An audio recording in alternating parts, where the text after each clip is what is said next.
Alors, bonjour à tous, bon midi, j'espère que vous allez bien. Je m'appelle David Gobey-Kaufmann de la communauté Montagne et Nature par Destination Québec Cité. On a aussi aujourd'hui la chance d'avoir plusieurs représentants de la communauté des Forces fraîches qui se sont joints à nous pour la conférence. Donc, bienvenue à tous. Donc, aujourd'hui, on a deux invités. On est très heureux de les avoir parce que c'est un sujet chaud, c'est un sujet important. Ils vont vous parler, vous donner des statistiques, là, mais on parle de plusieurs dizaines de milliers d'entreprises. Euh, Ils recherchent des repreneurs donc pour poursuivre, pour se pérenniser. Et donc, il y a plein d'informations, il y a plein de ressources disponibles. Et les deux organisations, donc Maxence Joseph du Centre de transfert d'entreprise du Québec, merci énormément d'être là.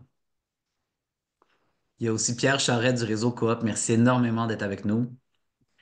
Et donc, sans plus tarder, je vais vous passer la parole. Comme je disais tantôt, si vous avez des questions, n'hésitez pas à lever votre main électronique. Je vais vous passer la parole. Mais si jamais ça peut attendre, on va prendre les questions au bout de 30 minutes pour une demi-heure de discussion avec vous et on va pouvoir rester là, jusqu'au bout des questions. Donc, on est là pour vous. Alors, sans plus tarder, Maxence, la parole est à toi. Ouais, merci David. Je vous mets tout de suite ça en peu de présentation, histoire qu'on ait une visibilité ensemble.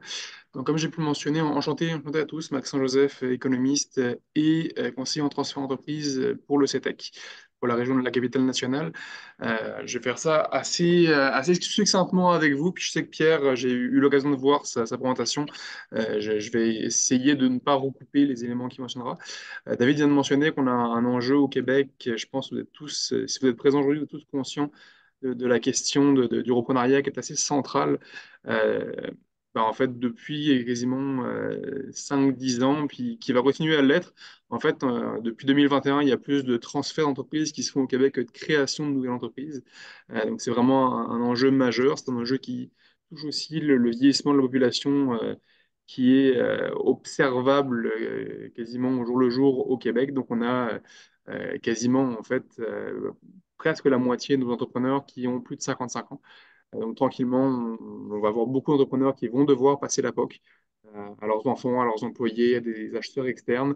Donc dans ce contexte-ci, c'est certain que les différents types de transferts vont être importants. Les chiffres qu'on a là de 34 000 transferts ont été mis à jour en fait avec Statistique Canada, puis on parle d'environ 10 000 transferts par année pour les 5 prochaines années. Donc c'est quand même assez majeur. Et nécessairement, l'alternative à des transferts réussis, c'est la fermeture de ces commerces, de ces entreprises qui font la vie de nos régions puis de nos villes. Donc, c'est vraiment important qu'on s'y attarde et qu'on se penche sur cette question-ci. Puis, chose assez décourageante, en tout cas moi de mon point de vue, c'est le nombre d'entrepreneurs qui n'ont pas le plan de relève. On a beaucoup travaillé au Québec, on a été excellent pour démarrer des business. Par contre, le bout de la chaîne, là, une fois que l'entrepreneur a starté sa business, la passation à la génération suivante, on n'a peut-être pas assez travaillé là-dessus. Donc, c'est un élément qu'on essaye de combler. Puis finalement, du côté du CETEC, donc, qui est un organisme soutenu par le ministère de l'Économie, de l'Innovation et de l'Énergie, il ne faut pas que j'oublie ce dernier morceau, on a une méthode pour les accompagner, s'assurer qu'ils vont d'un point A à un point B avec une relève et à la fin du processus, qui prend quand même un certain temps, là, on parle de 2 à 5 ans, à la fin du processus, on est une entreprise qui puisse avoir un propriétaire et va continuer à exister pendant un petit bout de temps avec un taux de survie des PME qu'on a pu accompagner de 87,5. Ça ne dit un peu rien à personne, 87,5. Fait que pour vous donner un meilleur ordre d'idée, quand on parle de fusion-acquisition classique, là, pas de repos en arrière, vraiment juste une acquisition d'entreprise, c'est à peu près 50-50. C'est que 50% dans les 5 prochaines années vont fermer, puis un autre 50% vont encore être en existence.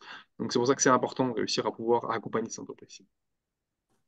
Je l'ai mentionné rapidement, le CETEC, on est donc un organisme de développement économique, on est neutre vis-à-vis de tout le monde, en fait, dans le sens où on a pour mandat d'accompagner le succès de l'acheteur, du vendeur et surtout de l'entreprise, s'assurer d'avoir une entreprise qui continue à fonctionner.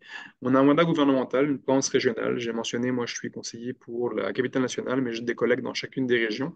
J'ai aussi des collègues dans des secteurs d'activité plus spécifiques, comme tout ce qui est au niveau de la culture et au niveau du tourisme et de la restauration. Quatre services qui sont offerts rapidement. Le service conseil, donc l'accompagnement dans le transfert, l'occasion d'affaires. J'ai vu des questions relativement, entre autres, à la plateforme où est-ce qu'on peut mettre en relation acheteurs et vendeurs. J'ai une petite vidéo pour la présenter juste après. Formation et événements. Aujourd'hui, en fait partie, et bien sûr le réseau d'affaires, donc la mise en relation avec l'ensemble des experts dans le transfert, que ce soit Wow. des avocats. Oh, bonjour Marc. J'espère que le son va fonctionner. David, si tu veux me dire si ça fonctionne, je pars la vidéo. Vendre ou acheter une PME? Faites appel au chef de file du reprenariat. Profitez d'une équipe conseil en transfert d'entreprise et d'une plateforme confidentielle d'occasion d'affaires. Maximisez vos chances avec le Centre de transfert d'entreprise du Québec. C'est bien. C'était pas la vidéo que je voulais vous montrer, mais vous avez vu un peu la plateforme en tant que telle, qui est l'index, qui est vraiment une plateforme de marché. Pensez un peu comme du proprio, où il y a des fiches affichées avec des entreprises, chiffre d'affaires, nombre d'employés, et de l'autre côté, on a des profils d'acheteurs, de repreneurs qui sont présents aussi. Donc, on a déjà des relèves intéressés, identifiés, avec des certains qui sont Vendre. passés à la suite. Au niveau des chiffres, je vous le passerai, on a juste 15 minutes ensemble, fait que je voudrais quand même aller dans le cœur du sujet en tant que tel. Je l'ai mentionné, il y a plus de transferts qui se font que de création d'entreprise. Puis il y a une raison pour ça, il y a des avantages vraiment majeurs à acheter une entreprise plutôt que de la démarrer, que ce soit bien sûr au niveau de la clientèle existante, aussi un financement qui est en règle générale plus simple. Donc on a déjà des états financiers existants, des preuves qu'il y a un marché existant à cet égard-ci. Donc pour les financiers, c'est aussi rassurant. Un niveau de risque qui est moindre, on a justement ces preuves-ci. Puis, bien évidemment, les ressources humaines et l'expertise déjà en place. On parle pour la valeur d'une business, là, on ne parle pas d'un bâtiment, là, on parle vraiment de la création, de la production de ce que l'entreprise génère. 80% de la valeur, c'est dans ces ressources humaines au final. Donc, c'est sûr que cet élément-ci est très important. Il y a peut-être 6-7 mois, on parlait aussi beaucoup de pénurie de la main-d'œuvre. Donc, c'est certain que pour un entrepreneur, devoir démarrer à zéro et engager du monde, c'est pas la même chose que de pouvoir avoir concrètement cette force de travail déjà avec soi. Concrètement, puis c'est là le petit bout que je mentionnais qu'on va traiter de reprise collective aussi dans ma présentation. Il y a différents modèles de reprise d'entreprise. Certains classiques que vous connaissez certainement, donc justement l'achat par des employés, des cadres, ce qu'on appelle le management buyout ou MBO. L'achat par la famille, donc c'est un peu le modèle, je pense que c'est 80% des business au Québec qui ont un peu une portion de ce modèle-ci avec un membre de la famille qui sera un acquéreur potentiel futur ou une relève classique déjà identifiée. Mais à partir de là, on a aussi un mix des deux qui s'appelle concrètement un transfert mixte avec un membre de la famille et des employés ou des externes de là-dessus. Et en tant que tel, on a beaucoup de formes de reprise collective différentes parce que dans l'économie sociale, dans la reprise collective, il y a beaucoup de formes juridiques différentes. Donc, quand c'est une reprise par des employés, une coopérative de travailleurs ou coopérative de travailleurs actionnaires, au niveau des clients, coopérative de consommateurs ou coop de producteurs, au niveau des fournisseurs, même chose pour la coop de producteurs, puis pour une reprise collective par la communauté, l'OBNL ou la coopérative de solidarité seraient des formes juridiques qui pourraient être appropriées. Mais là-dessus, je sais que Pierre va pouvoir rentrer en détail sur plus du financement et comment ça fonctionne. Donc, je ne briserai pas trop de punch là. Concrètement, la reprise collective, ça a pour objectif d'assurer vraiment la pérennité de cette entreprise-ci. Je vais avoir des stats, moi sur 10 ans, je pense Pierre a les mêmes sur une période un petit peu plus courte. Sur la pérennité d'une entreprise, la forme collective a quand même un avantage assez majeur. Les entreprises collectives ont une résilience ou une durée d'existence beaucoup plus longue et plus pérenne qu'une entreprise classique. Donc c'est certain qu'une acquisition par un groupe de repreneurs, ben, on favorise ça en règle générale. Puis je l'ai mentionné sur même les acquisitions non collectives, on voit de plus en plus la formule mixte qui apparaît, avec souvent des joueurs à l'interne, des joueurs à l'externe, des membres de la famille, parce qu'il y a des avantages majeurs à pouvoir avoir plusieurs personnes dans le reprenariat. L'acquisition dans le cadre d'une forme collective, ça peut être, je l'ai mentionné, sous forme de coop ou sous forme d'OBNL. Et puis, logiquement, cette formule-ci nécessite un accompagnement spécialisé, personnalisé. Le réseau coop fait partie des accompagnateurs privilégiés pour ce qui est d'une reprise collective par des employés, vraiment une coopérative de travail en particulier. Je vais mentionner le taux de survie des coopératives, moi, sur 10 ans, les chiffres qu'on a. On cite la même étude, mais on ne cite pas la même durée de temps. Les coopératives, après 10 ans, il y en a 44% qui sont encore en opération, alors que pour une entreprise libérale classique, on parle de moins de 20%. Donc c'est quand même plus du double, assez intéressant à cet égard-ci. Puis souvent, au sein de l'équipe, il y a plus de facilité à reprendre.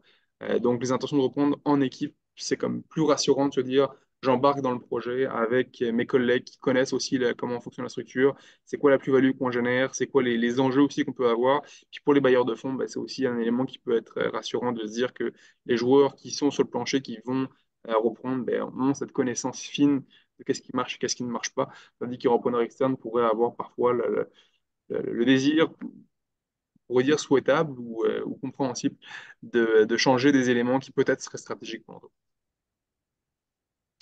Différentes étapes dans le transfert. Je présume que pour la majorité d'entre vous, vous avez en tête l'image classique de ce qu'est un transfert, c'est-à-dire le premier élément, le transfert d'avoir. Donc, que ce soit des actions ou des actifs, c'est souvent ce que les gens ont en tête comme image de se dire, ben, on passe devant chez le notaire, puis maintenant je suis le propriétaire. Mais en réalité, comme j'ai mentionné, une entreprise, c'est pas un bâtiment ou c'est pas une baguette de pain. C'est quelque chose de vivant, ça produit, ça, des gens qui rentrent le matin pour travailler, puis qui le soir vont aussi quitter après avoir réalisé une partie de leur travail. Donc c'est certain qu'on veut transférer les autres éléments. C'est ce qui différencie une fusion-acquisition, par exemple, d'un transfert d'entreprise. C'est les deux autres éléments, le transfert de pouvoir, qu'on appelle aussi transfert de direction. S'assurer que les cadres ou les dirigeants qui vont quitter euh, laisse dans l'entreprise le savoir, les connaissances du marché, des employés, des fournisseurs, bref, tout ce qui fait que il y a une production qui se génère à ce moment-ci, laisse ça dans l'entreprise aux futurs dirigeants. Et même chose pour le transfert de savoir là-dedans, donc avoir toute la capacité à comprendre pourquoi les décisions ont été prises, tests de marché qu'on peut être fait dans le passé, puis on ne voudrait pas refaire si ils se sont avérés non pertinents. Il y a différentes étapes dans le cadre d'un transfert. Je pense que celle-ci, vous en avez déjà entendu parler, avec la première qui est la plus importante, soit vraiment la préparation du projet. Donc, bien cadrer quelles sont les possibilités. Des cédants ou des repreneurs peuvent avoir des horizons de temps différents. Il faut s'assurer que à cet égard-ci, ils ont une compréhension de ça. Même chose pour la capacité financière. On parle beaucoup de l'évaluation de l'entreprise. On parle aussi d'éléments du type euh, de s'assurer qu'au niveau fiscal, ça fonctionne. Au printemps passé, il y a eu une grosse polémique avec les changements que le gouvernement fédéral a appliqués pour l'exonération de gains en capital. Ça s'implique aussi aux entreprises. Donc, c'est certain qu'il faut regarder ces éléments-ci avant de commencer un processus, entre autres parce que pour l'ECG, l'exonération, on parle d'une admissibilité 24 mois, donc 2 ans avant la transaction. Donc, c'est sûr que si quelqu'un a un horizon de temps, j'aimerais ça de vendre d'ici 6 mois, mais n'a pas validé son ECG, ben déjà, on sait que ça va être 2 ans avant de pouvoir faire une vente. Donc, c'est fait partie des éléments pour lesquels on se retrouve avec un horizon de temps qui fait entre 2 et 5 ans. C'est entre autres pour cette portion-ci. Suite à ça, bien évidemment, on va avoir le maillage, la mise en relation pour réussir à trouver un acheteur et faire en sorte que le lien de confiance est établi à cet égard. On va quand même signer des NDA, des Non-Disclosure Agreements, des ententes de confidentialité, de manière à s'assurer que chacun puisse parler librement là-dedans. Puis on va commencer un travail d'analyse de projet, puis de négociation, incluant des éléments comme la lettre d'intention qui met par écrit la volonté partagée de pouvoir acheter l'entreprise. Il y a une petite nuance avec une offre d'achat, mais je ne rentrerai pas là-dedans aujourd'hui. La vérification diligente, qui est donc s'assurer que l'ensemble des informations fournies par le cédant ou par l'entreprise sont à jour et justes, puis souvent c'est un élément qui est demandé par les financiers. Le financement, bien évidemment, pour tous les repreneurs, c'est une question assez importante, puis bien évidemment le contrat d'acquisition. Vous voyez que j'ai 2 étapes après ça. Moi, mon travail s'arrête après le contrat d'acquisition, après le transfert des avoirs, mais définitivement, il y a tous les éléments de transition et de post-transfert, donc avec le plan de communication, le transfert de direction, le transfert des savoirs et des pouvoirs qui se fait à ce moment-ci.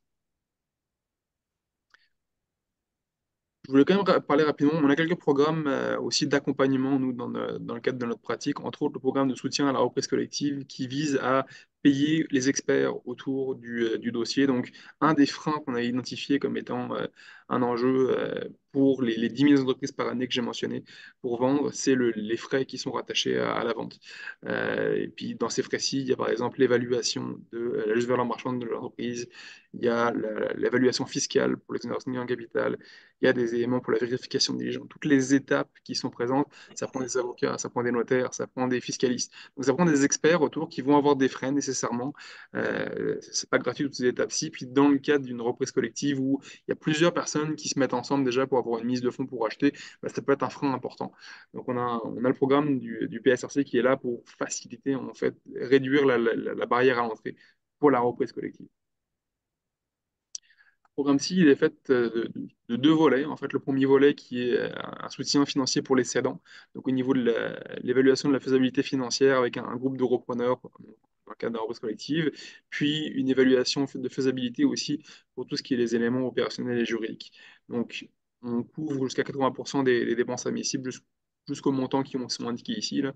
Donc 5 500 par projet, ce qui permet justement de diminuer les risques pour un cédant d'embarquer dans ce genre de processus-ci. Même chose, du côté du repreneur, il y a aussi certains éléments qui peuvent être dispendieux afin de s'assurer de faire une bonne transaction. Donc, justement, je l'ai mentionné, la vérification diligente ou la négociation, l'évaluation de la valeur, de la juste valeur marchande de l'entreprise. Encore une fois, on a la possibilité de couvrir une partie des frais à cet égard-ci, faire en sorte que le processus puisse avancer en fonction de ça. Concrètement, dans l'accompagnement, je laisserai clairement Pierre parler de Réseau Coop et de leur accompagnement de leur côté. Je parlerai du CETEC. Nous, on accompagne vraiment sur, je dirais, on est des chefs d'orchestre du transfert. Donc, on s'assure que chacune des étapes est comprise. On s'assure que les repreneurs sont accompagnés par les bons joueurs dans l'écosystème à cet égard-ci, qui sont référés aussi aux experts pour ça. On a aussi des relations avec les financiers pour s'assurer que le montage financier tienne. Dans le cadre de l'économie sociale, mon collègue Luc Malo, que certains d'entre vous connaissent, est certainement l'expert là-dessus. Puis, bien évidemment, on travaille aussi avec les financiers spécialisés, entre autres au niveau du risque. J'ai le bonheur d'en être administrateur, donc j'ai aussi une très bonne connaissance de comment ça fonctionne. La reprise collective en tant que telle, ça permet vraiment de pouvoir faire en sorte que certaines entreprises puissent avancer et continuer à fonctionner, à générer les emplois et les retombées qu'elles génèrent. C'est aussi quelque chose qui, malheureusement, est encore trop peu connu par les accompagnateurs dans le milieu. Reprise d'entreprise classique est un petit peu plus favorisé à cet égard. Donc, c'est important vraiment de se pencher sur c'est quoi les avantages qu'il peut y avoir là-dessus, puis pouvoir proposer aussi, si dans vos réseaux, vous avez des entreprises que vous voyez qui auraient besoin de commencer à penser une relève. Puis, pourquoi je dis commencer à penser, c'est parce qu'au CETEC, on a des cédants qui toquent à notre porte parfois un petit peu trop tard. Donc, 70, 75 à des âges où clairement ils n'ont plus envie de gérer cette entreprise-ci. Donc c'est important en amont préparer ce transfert-ci. Donc c'est certain qu'en plus de ça, en plus de tous les avantages qui sont rattachés à ça, ben, il y a du financement qui est adapté et avantageux pour l'entreprise collective. Vous avez vu, je vous ai présenté le PSRC rapidement. On va jusqu'à un montant de 80% pour ce programme-ci. Dans l'économie libérale, on n'est pas à 80%, on est à 50%. Même chose pour des avantages fiscaux. Pierre, j'ai vu que tu avais des slides là-dessus, donc je te les laisserai. Puis, donc, tout ce qui est des subventions aussi qui sont disponibles à cet égard. J'espère que je n'ai pas dépassé. J'ai un petit peu dépassé. Bon, donc, je vais arrêter le partage, puis je vais passer la POC à Pierre pour qu'il puisse justement rentrer dans les détails en tant que tel, de ce que fait Réseau Coop. Merci beaucoup, Maxence. Peut-être juste, il y a une petite question dans le chat, là. Quel est l'impact de la vente d'entreprise à un acheteur étranger dans le calcul du taux de survie au Québec? En fait, c'est une bonne question, mais je pourrais pas vraiment y répondre parce qu'en tant que tel, les acheteurs étrangers, nous, on n'accompagne pas vraiment. Depuis janvier, il y a un nouveau volet de l'immigration, le volet 3, sur lequel on participe, mais le premier dossier en ce moment est en train d'être traité. Donc, j'ai pas de chiffres à cet égard. Parfait. Ben, merci, Maxence. Merci de la question, Nathalie. Donc, Pierre, la parole est à toi. Ben, sur cette question-là, j'aurais une intuition, c'est que si l'entreprise est possédée par des étrangers, si elle est opérée au Québec, je présume elle est considérée comme dans les statistiques, si son siège est ici, en tout cas, selon moi, là, parce que ça crée des emplois ici. Ça dépend si l'entreprise est délocalisée ou pas. Ça serait mon intuition, mais c'est pas ma spécialité. Donc maintenant, je vais Bon, vous oui, le parler de ce siège que je connais. social, ça dépend où est-ce qu'ils payent leurs impôts, j'imagine. Exactement. Donc, je vais aller dans la zone que je connais mieux. Ouais, Donc, donnez-moi 2 secondes de partager l'écran. Vous avez ma diapo. ouais, ça OK. marche. Donc, donnez-moi une petite seconde de prendre le contrôle de mes écrans. Bon. Donc, moi, je vais vous parler de quelque chose de plus spécifique. Donc, on a la reprise ou le transfert d'entreprise au global. Ensuite, il y a la reprise collective. je peux vous parler d'éléments généraux sur la reprise collective, mais je suis plus spécialiste dans la reprise par les travailleurs. Vous avez vu tantôt le genre de soleil, comme Luc Malo l'appelle, là, avec les différents types de reprise. C'est donc celui qui était à droite en bas par les travailleurs. Donc, si l'équipe de travail est le principal intéressé, donc la coop de travail pourrait être intéressante pour ça. Donc, je vais vous présenter rapidement. Donc, on est réseau coop. Notre mission, c'est le développement et la reconnaissance des coops de travail, évidemment, avec une mission idéaliste de transformer le monde du travail, ce qu'on fait dans chacune des coops qu'on accompagne. On a 125, plus de 125, on a topé le 125 récemment, membres sur les 300 coopératives au Québec, dont certaines sont déjà dans d'autres fédérations plus sectorielles, comme les paramédics et les entreprises forestières en coop. Donc, ça vous donne une idée déjà du nombre de secteurs d'activité. J'y reviens tout à l'heure. Donc, moi, je suis donc conseiller principal finance, mais surtout cordeau au transfert d'entreprise au réseau coop depuis 2 ans, mais ça fait plus de 30 ans que je suis dans l'économie sociale en général et j'ai commencé par la coopération du travail où je reviens. Donc, ça vous donne une petite idée qui vous parle. Euh, donc, Premièrement, c'est quoi une coop de travail? Vous allez voir beaucoup de similarités avec les entreprises classiques, société à capital, voyons, euh, société par action. Donc, c'est une personne morale, donc personnalité distincte de ses membres, responsable. Je vous parle donc au début de la coop, après je vais, pour qu'on sache de quoi qu'on parle, et après on va aller vers la reprise en coop de travail. Donc, personne morale, comme un Inc., comme un OBNL, donc responsabilité financière des membres qui est limitée, c'est une personnalité distincte. On a dans la coop de travail, c'est la propriété collective des salariés. C'est ça qui est la grosse particularité. Ce ne sont pas des actionnaires ou des propriétaires qui possèdent des propriétaires uniques ou quoi que ce soit. C'est vraiment la collectivité des salariés qui sont membres de la coop et qui possèdent l'entreprise. Donc, il faut qu'il y ait la majorité de la masse salariale qui soit à des membres pour que la coop soit valide. On demande un investissement minimum de la part des membres en part de qualification. Ça va dépendre du type de coop. Puis, la particularité, c'est que chaque membre a un vote. Peu importe l'investissement qu'ils ont mis. Donc, le monde met à peu près la même chose d'habitude, dans à peu près le même investissement dans leur coop, mais chaque membre n'a qu'un vote. C'est donc, on veut vraiment valoriser une gestion démocratique, puis une redistribution équitable des excédents. Les excédents, donc les profits, vont être redistribués aux membres en fonction de la portion qui va être redistribuée, va l'être au prorata des activités du membre. La plupart du temps, dans les coops de travail, même la presque entièreté du temps, ça va être sur le nombre d'heures travaillées. Puis ça, évidemment, c'est une décision collective. Donc, les excédents appartiennent à tous les membres, puis une fois par année en Assemblée générale, ils décident qu'est-ce qu'ils font avec les excédents. Et puis une des options, c'est de se les verser au prorata des heures travaillées. Donc, euh, on a une double structure dans une coop comme dans une société par action. Donc, il y a le volet purement opérationnel qui est l'entreprise et le volet associatif plus corporatif dans lequel il va y avoir une assemblée générale qui va élire le conseil puis adopter les règlements de la coop. Les règlements font un peu office de contrat d'actionnaire entre les membres de la coop. Puis l'entreprise, elle, va, évidemment, c'est là que les opérations vont se faire. Puis il y a la coordination direction qui fait le lien entre les deux. À la différence de la plupart des sociétés par action en PME, en tout cas, la direction n'est pas sur le conseil d'administration ou propriétaire. La direction est l'employé du conseil d'administration. Donc, ça, c'est important à savoir, notamment quand il y a une transformation en coop, j'y reviens tantôt. Il y a deux types, là, j'y reviens, là, il y a la session complète et la transformation en coop. On verra. Donc, un exemple d'organigramme, vous voyez en haut, c'est toujours la même structure. Puis en bas, ben, ça peut être avec des équipes, des chefs d'équipe, etc. Donc, c'est juste pour vous dire que ça peut être, c'est comme toute entreprise, il y a une structure opérationnelle, puis il y a une structure corporative.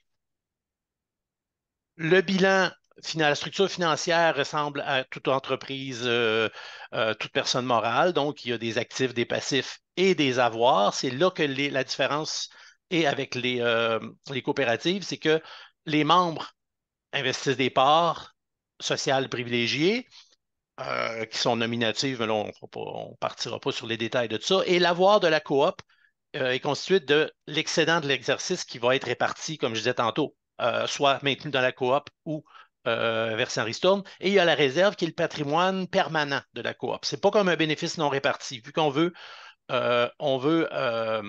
favoriser l'usage pérenne des services de la coop, dans ce cas-ci, un emploi. La réserve, c'est le patrimoine impartageable de la coop qui va passer de génération de membres en génération de membres. Ce n'est pas comme un bénéfice non réparti qui serait justement duquel on peut piger, par exemple, des dividendes. On peut pas. La réserve, c'est le patrimoine collectif.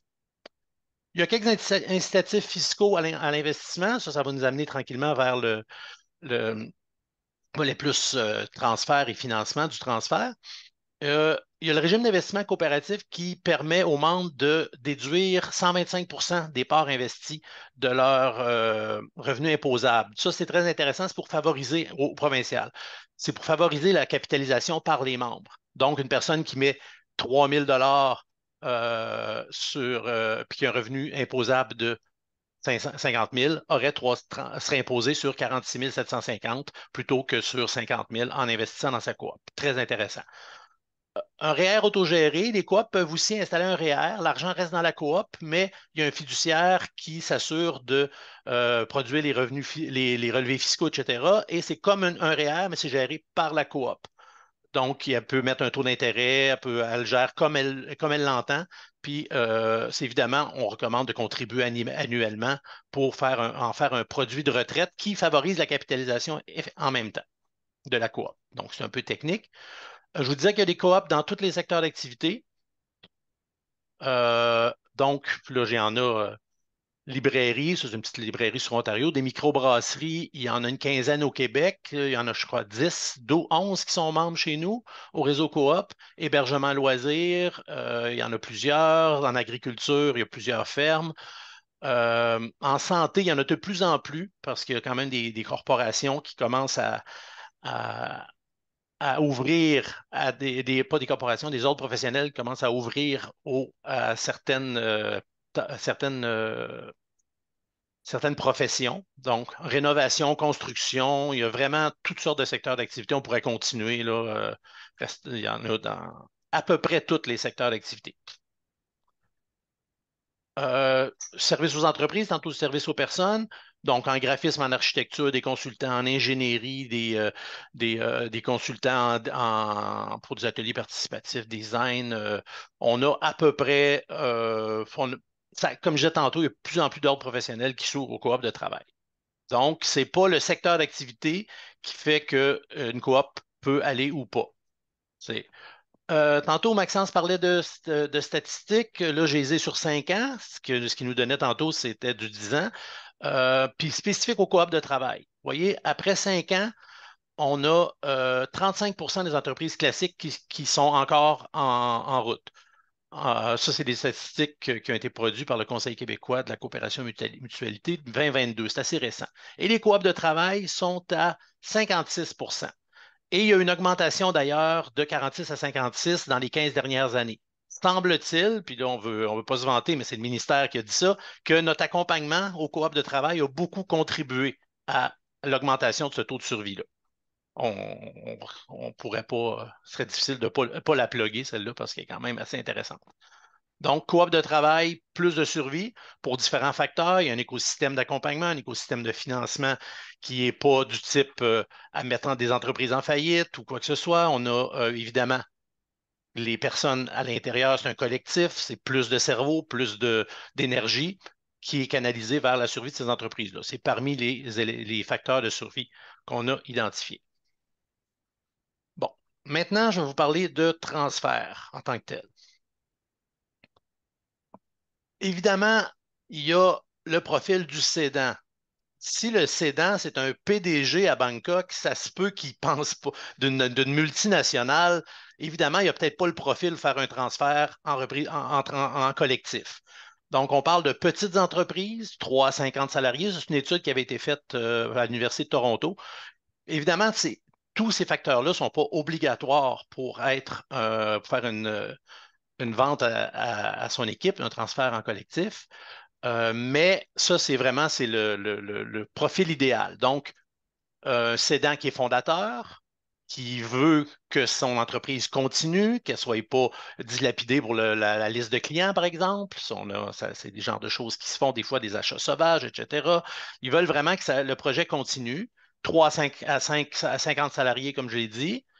Il y a déjà une certaine implication de l'équipe dans la gestion, au moins dans le management, puis que la personne, le cédant, est prêt à s'impliquer dans la transaction et sa préparation. Mais ça va, que Maxence le disait tantôt, ça peut aller jusqu'à 2, 3 ans de préparation, notamment pour cleaner le bilan, comme on dit, les fameuses 2 années.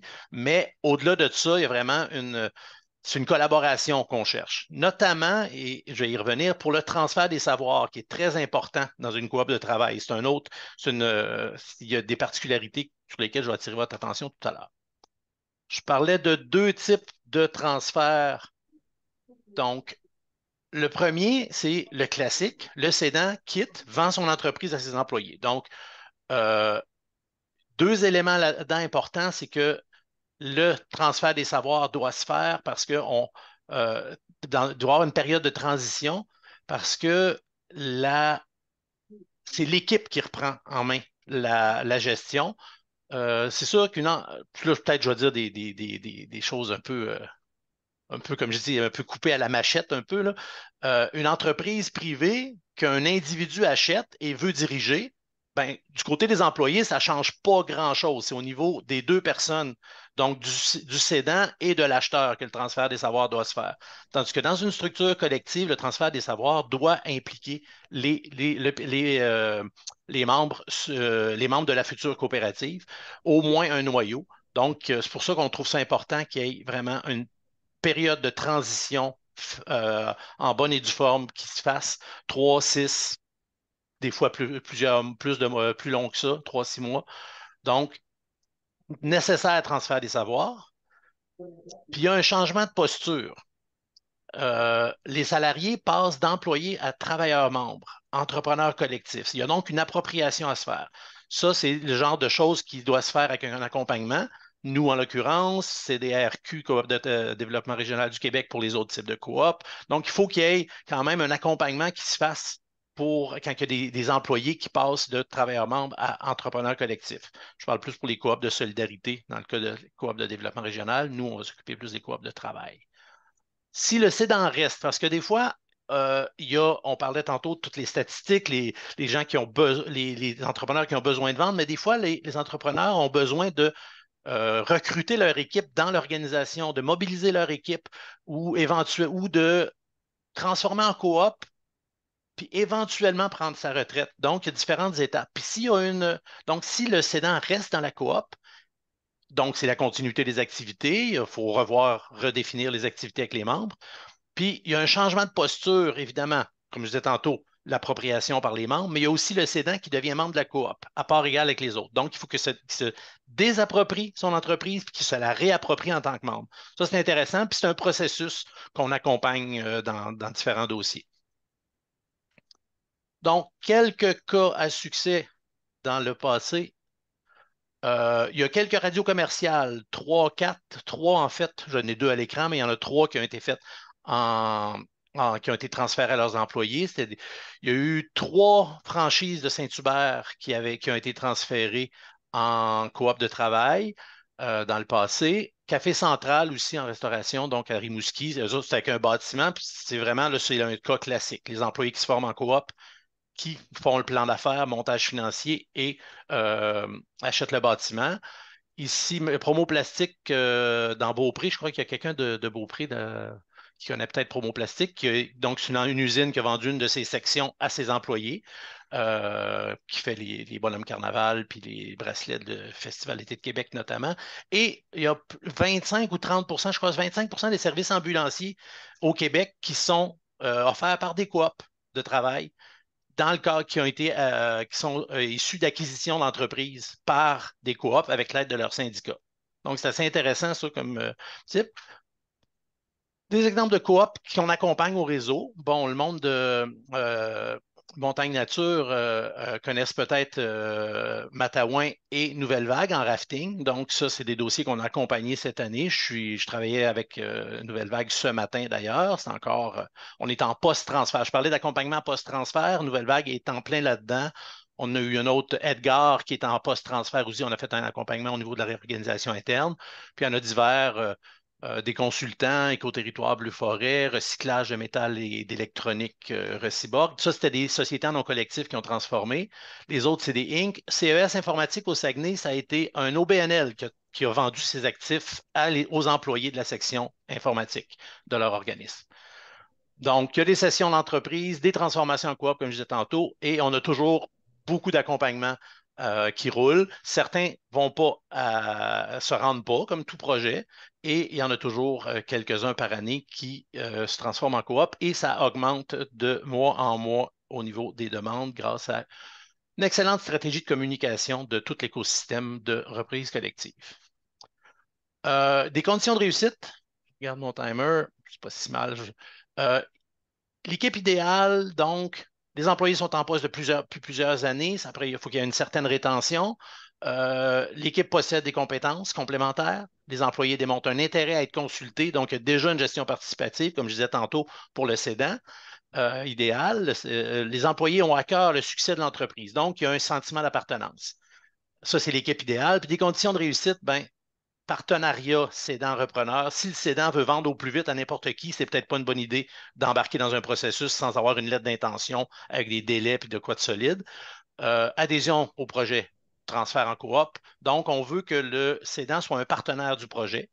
Légitimité du comité provisoire, ça, c'est les représentants de l'équipe. Les employés doivent être mobilisés et il doit y avoir une communication interne très régulière. Mais en respectant la confidentialité dont Maxence parlait tantôt. Donc, les ententes de confidentialité, il faut s'assurer que l'information ne circule pas n'importe comment et aille aux bonnes places. Donc, le volet communication est très important. Entre le cédant et le comité provisoire,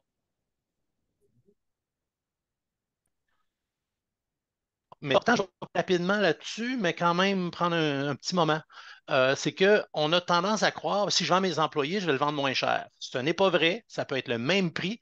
On a fait un comparatif de montage financier classique. Ça vient de nos amis de Desjardins Capital qui a été adapté avec du monde d'Investissement Québec. Donc, mettons, on a un projet ici de 1,25 million.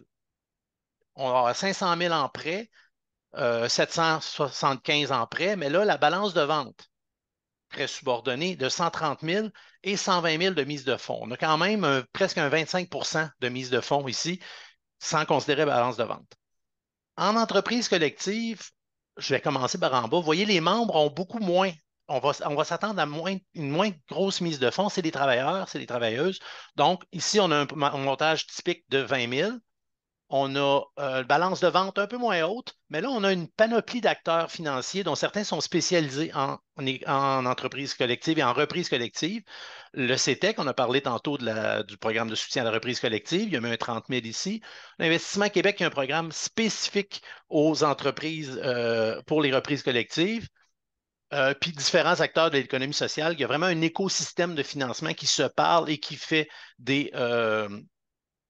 qui collaborent dans les montages financiers. Je viens de le vivre d'ailleurs avec Nouvelle Vague dont je parlais tantôt. Ça a été plusieurs acteurs financiers qui ont été impliqués là-dedans. Donc, ça vous donne une idée que ce n'est pas plus cher, c'est pas une vente à rabais. Ensuite, notre processus d'accompagnement, j'ai presque terminé, désolé pour le petit dépassement. Donc, étape exploratoire, des rencontres. Ensuite, on fait une analyse de faisabilité financière, puis organisationnelle. Formation, plan de travail, puis là, il y a un go-no-go. Si l'entreprise, après ça, si les conditions sont atteignables, si c'est faisable, ben là, on passe à l'accompagnement complet. Puis tantôt, je pense que Maxence a bien présenté les différentes étapes. Et il y a après le transfert qui est très important, qu'il ne faut pas minimiser. Il ne faut pas, un coup que le transfert est fait, abandonner nos organisations parce que c'est des équipes de travailleurs, c'est du monde qui sont des fois pour leur première expérience entrepreneuriale, donc l'accompagnement est important. Mais ce qui était nommé tantôt aussi, l'équipe a l'expertise, l'équipe connaît sa business. Il y a des choses à apprendre, mais ils connaissent le quotidien, c'est les mieux placés pour le faire. Évidemment, la coopérative, le fonctionnement coopératif vient avec ça. Rapidement, on a un programme de formation. Vous allez recevoir les diapos de toute façon. Programme de formation très intéressant qui peut intégrer des transferts dedans. Et un site transfercoop.com qui est très intéressant pour des cas à succès, des outils, etc. Évidemment, reprenariatcollectif.com qui a été nommé dans les diapos de Maxence, si je ne me trompe pas. Et voilà, désolé pour le dépassement. C'est super intéressant, puis t'as pas, désolé, on est là pour ça. Ce que je vais faire, on va prendre quelques questions. Je vais arrêter l'enregistrement, mais je vais quand même prendre quelques questions. Donc, si vous avez envie d'être off record, dites-moi-le, puis je vais l'arrêter. Mais d'ici là, on va prendre les questions par souci d'intelligence collective. Donc, en levant la main virtuelle, question de respecter la ligne d'attente. Je vous invite à poser vos questions à nos invités. Question pour Pierre, existe-t-il des limites territoriales à ce modèle?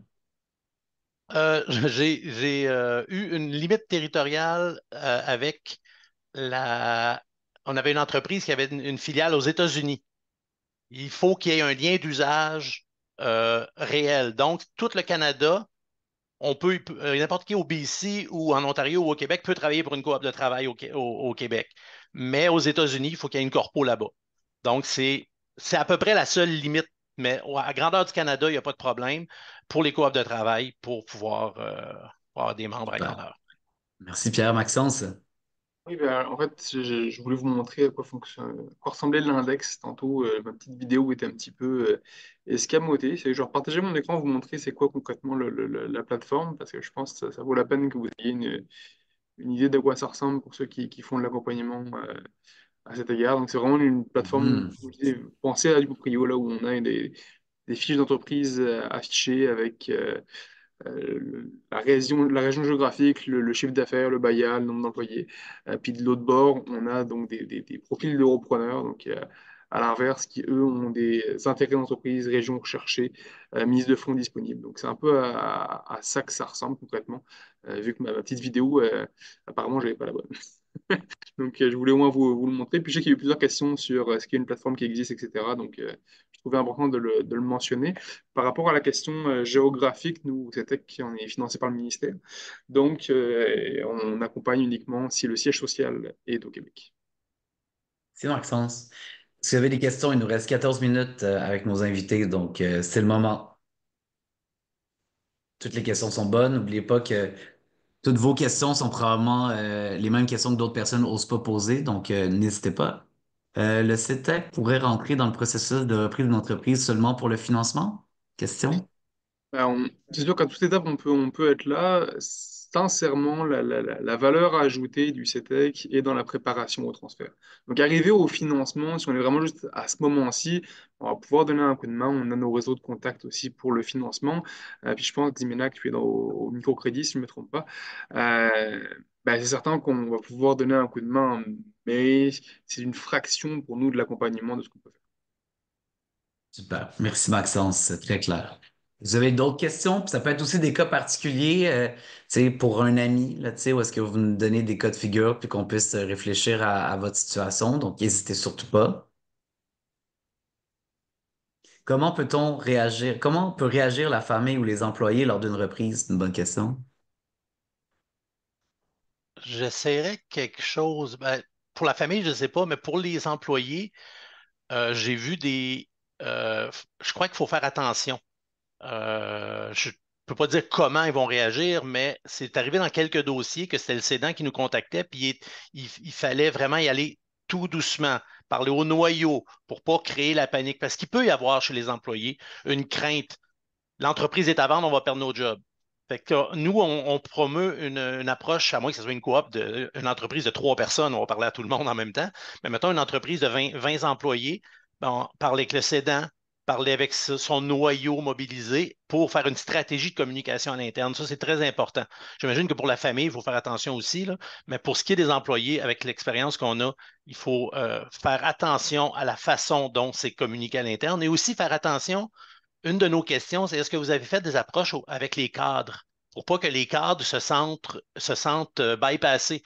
dans une démarche de reprise collective. Donc, toute une question de délicatesse interne et de stratégie de communication pour ne pas créer de panique ou de mauvaise interprétation du processus.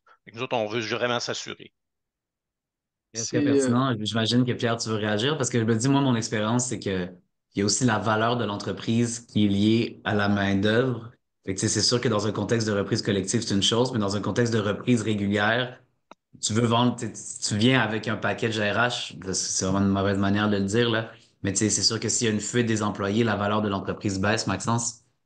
Justement, en fait, il y a plusieurs cédants qui nous approchent sur ces techs. C'est pour ça que je dis que c'est important de se préparer en amont. Parce qu'en amont, on a le temps de faire la stratégie dont Pierre vient de parler, et de s'assurer de, OK, comment est-ce que nous, en tant que cédant, on envisage notre transfert. Puis on ne se le cachera pas, là, cédant comme repreneur, initialement, la personne qui a, on va dire, le contrôle et la personne qui va décider comment ça va se passer. C'est pour ça que c'est important qu'il y ait une vision claire de la part du cédant de, OK, moi, j'ai identifié tel joueur clé ou j'ai identifié mes employés. Voici comment est-ce que je veux le faire. J'ai déjà vu différentes approches. J'ai vu un cédant qui, 6 ans avant sa vente, avait commencé à juste dire, écoutez, moi, je sais que je vais vendre à tous ces employés dans longtemps. Je vais vendre, j'ai le temps. Si vous êtes intéressé, levez la main. Parce que c'est sûr que si son horizon de temps, c'est je vais vendre d'ici 6 mois, ben, bien évidemment que les employés, on ne peut pas faire cette stratégie ici. Il n'y a aucun employé qui va en dedans de 6 mois faire quand même parfait. J'ai réussi à trouver le financement, puis je vais acheter l'entreprise. Il y a comme une crainte qui va prise de le geler à ce moment-ci, fait qu'on préfère avoir des stratégies soit de ciblage, soit à l'inverse, de se donner le temps, puis de faire en sorte que les joueurs à l'interne commencent par eux-mêmes à indiquer un intérêt, une volonté. Mais tout ça, ça se définit avec un cédant au départ, puis on se fait approcher beaucoup pour ces éléments-ci dans le cadre de reprise interne. C'est Maxence, une question de Rofran.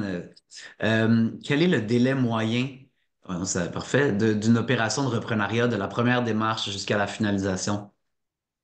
Ben, Ça la doit moyenne, varier, là. c'est celle que je mentionnais. C'est une fourchette entre 2 et 5 ans. Le plus court que j'ai vu, c'était vraiment pas un beau dossier. Ça a été un achat d'actifs qui s'est fait en dedans de 6 mois.